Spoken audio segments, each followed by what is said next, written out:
Видеодан дежурный прокурор ма? Да. Ана қағаз жүзінде ғана жауап береді. Сол үшін мен прокурор подождите. Береді, іс жүзінде ешқандай әрекеттер, жұмыстар атқарып жатқан. Отырсам айтайын, айтпайсың маған адаммен. Мен роботта отырмын деп, неге күткіріп отырсың адамды? Қайта жауып тастай бергеннен кейін, Біреу шықсын десем, мен сенің секретарың емеспін дейді. прокуратура келуге мәжбүр болды. Кабинетте кіргіздірмесе, ол да шықсын сыртқа. Оның бойынша қандай шаралар қолданылып жатқанын анықтамайды. Құжатымды әкел мен. Медеу ауданының прокуратурасына келдік. Медеу ауданының полиция басқармасында бірнеше істеріміз қаралып жатқан болатын. Өкінішке орай істерімізді бұрмалап, қайта жауып тастай бергеннен кейін біз осы прокуратураға келуге мәжбүр болдық. Біздің өтінішіміз Медеу ауданы прокуратурасы қанағаттандырады, бірақ іс жүзінде ешқандай тексеріс жүргізбейді. Полиция басқармасына қандай шаралар қолданылып жатқанын анықтамайды. Сондықтан мен прокурордың өзінің қабылдауына келіп отырмын. Қабылдай ма, қабылдамай ма көреміз. Прокурордың өзі іште бар ма жұмыста, жоқ па дегендей. Себебі прокурорлардың көмекшілері бізге жауап берген кезде сіздің өтінішіңіз қанағаттандырылды, полиция басқармасына тексеріс жүргізіліп жатыр, тиісті нұсқаулар берілді деп бізге жауап берген болатын. Бірақ өкінішке орай, мына өздерің білесіздер, өнер адамдарының кезінде лотерея ойындарын жарнама жасап қаншама халық алданған болатын. Осының қаншама халықтың мүддесін қорғап полиция басқармасына арызданған болатын. Полиция басқармасының өндірісінде қаралып жатқан, бірақ осы прокуратура осыны қадағалап жүрміз, өзіміздің бақылауымызда деп осы уақытқа дейін жауаптар берген. Бірақ өкінішке орай ол істеріміз бәрі аяқсыз қалып жатыр. Одан бөлек тағы да басқа да істеріміз бар, бірақ оның барлығында прокуратура осылай бізге тек қана қағаз жүзінде ғана жауап береді, іс жүзінде ешқандай әрекеттер, жұмыстар атқарып жатқан жоқ. Прокурордың өзі біле ма, білмей ма, оның барлығын анықтау мақсатында қазір прокуратура келіп отырмын. Қазір прокуратураға кіргеннен кейін қандай істер атқарылғанын барлығын осы әлеуметтік желіде жариялап, осы халықтың талқысына салатын боламыз. Бізге прокурор керек еді.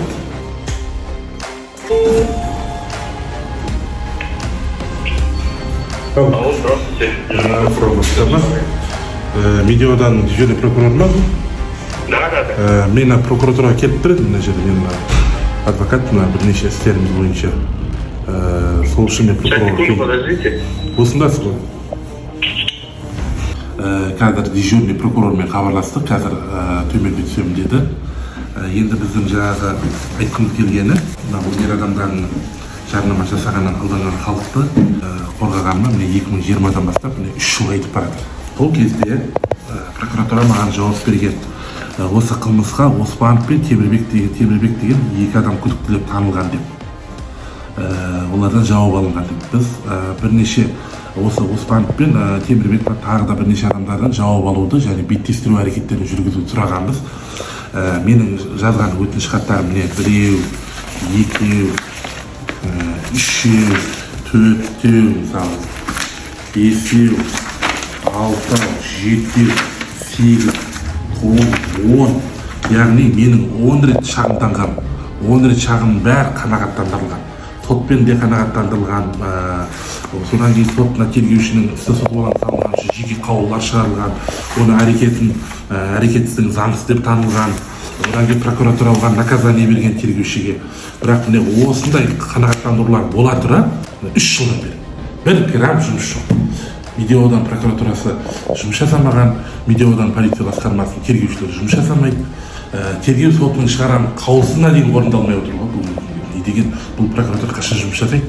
Қазір дежурный прокурорға осы сұрақты қою үшін күтіп отырмын қазір. Отырсам айтайын, айтпайсың маған адаммен. Мен роботта отырмын деп, неге күткіріп отырсың адамды? Мен сөйледім, сен де сөйлемедің. Мен өзім білем қалай сөйлейтін, маған үйретпей ақ қой. Алдыңдағы жұмысыңды істеп ала өзің. Жұмысыңды істей алмайсың ба? Әңгіме айтпай отырып алып мына жерде. Еркеле келіп отырған жоқ мына жерде. Жұмыстарыңды істей алмай отырсыңдар. Істей алмағаннан келіп отыр мына жерде. Қайда прокурор бар ма іште? Прокурор бар ма іште? Кім бар іште? Прокурор қайда жұмыс уақытында? Сіз кімсіз? Мен адвокатым осы бойынша. Частное лицо, мен сізге секретарь емеспін. Мен охрана болсаң жауапты мына жерде. Прокуратура кім жауапты? Мен сізге секретарь емеспін. Ана номерге звондап. Звондадым, ол номерің деген. Ол номерің айтады, мен басқа жақта жүріп бақтым. Мен сізден сұрап тұрмын, кім жауапты? Сізден мына акушер жауапты ма? Мен жауап бермеймін ол. Сіз не жауап бересіз? Қайда номер бар, сол номерге. Алмайды ол номер, не істеймін ал? Білмеймін не істейтін ол. Сол үшін звонда басқа бір көрдім. Звондаңыз, айтыңыз, мына жақта адам келіп отыр деп. Мына ауданның прокуратурасына келіп отыр, прокурормен жолығу мүмкін емес. Өйткені охрана қойған, охрана только ходқа жауап беремін деп отыр. Прокурорға жауап бермейді. Енді прокуратураға звондасақ, дежурный прокурор, мен жұмысым жоқ, мен қалада жүремін, выезда дейді. А сонда мен прокурор қалай кіруім керек мен сонда? Охрана кіргізбей тұр мына жерде. А енді іште біреуге хабарла, ең болмаса біреу шықсын десем, мен сенің секретарың емеспін дейді. Сонда мынау қалайсың? Мынау қандай орган өзі? Дежурный прокурорға мен хабарластым, мен хабарластым. Дежурный прокурор мен выезда жүрмін, мен жұмысым жоқ сендерге хабарластым. Сонда мына прокурормен кіммен сөйлесе аламын мен мына жерде? Охранникіме жолатпай отыр ғой. Жоқ, анау прием прокурор. Сіз кім боласыз? Мен специалист боламын. Сізге прием прокурор болса, мен сізге телефон жазып берейін, сол кісіге. Маған керек жоқ, іште прокурор бар ма өзі? Видеодан прокурор ма, елме орынбасар ма, кім бар маған айтшы? Мен прокуратура кіруші охранникке күнім түсіп қалды ма, сонда не болып кетті? Бұл қандай орган өзі? Мына жерде прокуратура кіріп шығуға жауап беретін бір адам отыру керек қой мына жерде деген. Масаж кабинетте кіргіздірмесе, ол да шықсын сыртқа.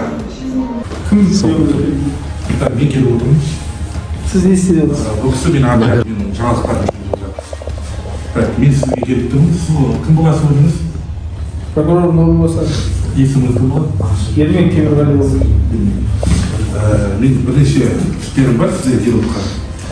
Бірнеше істерім бойынша қайта-қайта тергеуші істі жауып тастай береді.